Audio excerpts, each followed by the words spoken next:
পুজোতে আমি আর আমার বর বেড়াতে যাব দার্জিলিং। দারুণ লাগবে, পাহাড় আমি খুব ভালোবাসি। তুই দার্জিলিং যাবি? ছোটবেলায় প্রত্যেক বছরই আমার বাবা আমাকে নিয়ে যেত।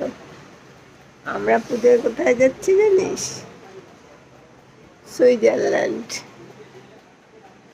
গেছিস কখনো সুইজারল্যান্ড? যাবি কি করে? তোর বর একটা জাস্ট ক্লার্কের কাজ করে, দার্জিলিং যাবে আবার সেটা শোনাচ্ছে। আমার বরই জানে শুধু আমার গায়ে হাত তোলে।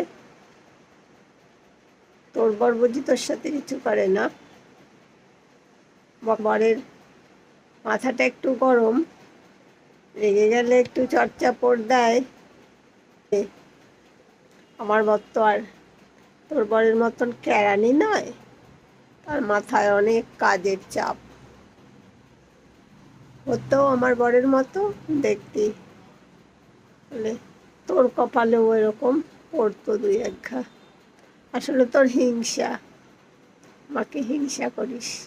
আমি কত জায়গায় বেড়াই, সুইজারল্যান্ড, ভিয়েতনাম, ব্যাংকক, আর তুই পুরী, এবার আবার দার্জিলিং, দীঘা। আমার বর ম্যারেজ অ্যানিভার্সারিতে দেয় সোনা, তোর বর কি দেয়? একটা পিৎজা এনে দেয়, একটা গোলাপ ফুল দেয়।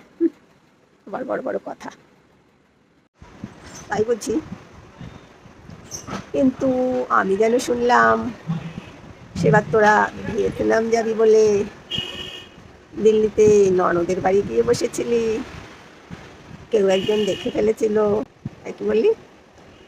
আমার বর আমাকে ম্যারেজ অ্যানিভার্সারিতে সোনা দেয় না, দামি শাড়ি দেয় না, একটা ফুল দেয়, পিৎজা দেয়। হ্যাঁ দেয়, কারণ আমি ফুল ভালোবাসি, পিৎজা ভালোবাসি। না রে, আমার স্বামী ভাবতেই পারে না আমার গায়ে হাত তুলবে। কাজের চাপ। যারা বড় বড় কাজ করে তাহলে তো বড় doctor, engineer, IAS officer, IPS, তারা সবাই বলতে পেটায়। আমার দাদা তো নাম করা ডক্টর, সারাদিন পেশেন্ট, হসপিটাল, অপারেশন। কোথায় আমার বৌদির সাথে তো রাগ করে একটু কথা বলতেও শুনি না। আর তোর বাবাকেই দেখ না, তোর বাবাও তো কত বড় অফিসার ছিল, তার মানে তোর বাবা কি তোর মার গায়ে হাত তুলতো? বড় বড় কথা খালি, তাও বল চাল ছাড়ে না। আমাদের কে আছে এরকম বন্ধু? আছে না? দু হাত পিস ঠিক আছে।